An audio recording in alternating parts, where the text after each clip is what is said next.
அடுத்தடுத்து அதிரடியான திருப்பங்கள்லாம் பாக்கியலட்சுமி சீரியலில் நடக்கும் பொழுது நம்ம 2 பாசிபிலிட்டியை சொன்னோம் கதையில். ஒன்று என்ன அப்படின்னா இந்த சீரியல் முடிகிறதுக்கான வாய்ப்புகள் ஜாஸ்தி. பிக் பாஸ் ஆரம்பிக்கிறதுக்கு முன்னாடி 2 சீரியல் எப்பயும் யூஸ்வலாக முடிப்பாங்க. ஒன்று முத்தழகு, இன்னொன்று இப்போ ஒரு வேளை பாக்கியலட்சுமியாக இருக்கலாம் அப்படின்ட்டு. இன்னொரு பக்கம் பார்த்திங்க அப்படின்னா ஜான்வரி வரைக்கும் கூட இந்த கதை போகிறதுக்கும் பாசிபிலிட்டி இருக்குங்கிறதையும் சொன்னோம்.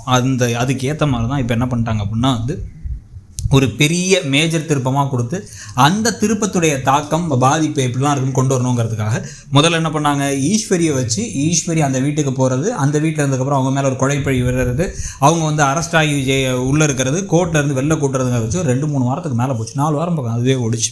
அதே மாதிரி இப்போ என்ன பண்ணிட்டாங்க அப்படின்னா எழில் போகிறத வச்சு 2 வாரம் முடிஞ்சிருச்சு. இப்போ அடுத்து என்ன பண்ணலாம் அப்படின்னு பார்த்தா யாரையும் இந்த வீட்டிலேருந்து அந்த வீட்டுக்கு அனுப்ப முடியாது. இதுக்கப்புறம் இந்த வீட்டிலேருந்து அந்த வீடு, அந்த வீட்டில் இந்த வீடுங்கிறதெல்லாம் கொண்டு வர முடியாதுங்கிறதுனால 2ஐயும் சேர்த்து காமனாக ஒன்று பண்ணணும்னு சொல்லிட்டு ராமமூர்த்தி அவர்களுடைய மரணம் அப்படின்னு சொல்லிட்டு ஒரு திருப்பத்தை கொண்டு வந்துட்டாங்க.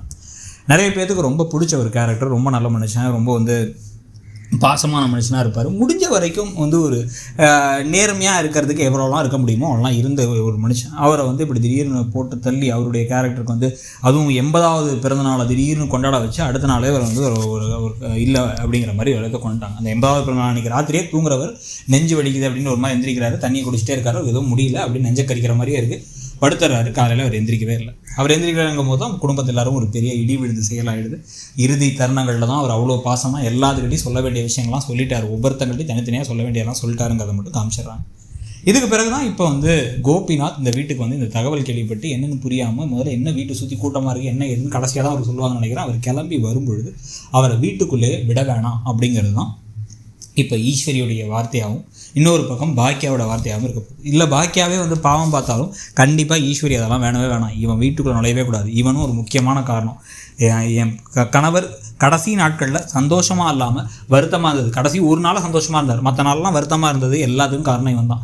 என்னை ஜெயிலுக்குள்ளே போட்டு இவரை என்ன கூட்டதுக்கப்புறமா அவருக்கு உடம்பு சரியில்லாமல் அவர் மாத்திரை போடாமல் விட்டு இந்த மாதிரி பல பிரச்சனைகள் எல்லாத்தையும் இது பண்ணது. ஒத்த பிள்ளையை பெற்றோம், அந்த ஒத்த பிள்ளை எங்களுக்கு நிம்மதியும் கொடுக்கல, சந்தோஷத்தையும் கொடுக்கல, கேடுகட்ட பிள்ளை அப்படிங்கிற மாதிரி திட்டி நீ கொல்லியும் வைக்கக்கூடாது. அது உங்கள் அப்பா தெளிவாக எல்லாரும் முன்னாடியும் சொன்னார், என்கிட்ட தனியாகவும் சொல்லிட்டாரு. அதுக்கும் உனக்கு எந்த அனுமதியும் கிடையாது.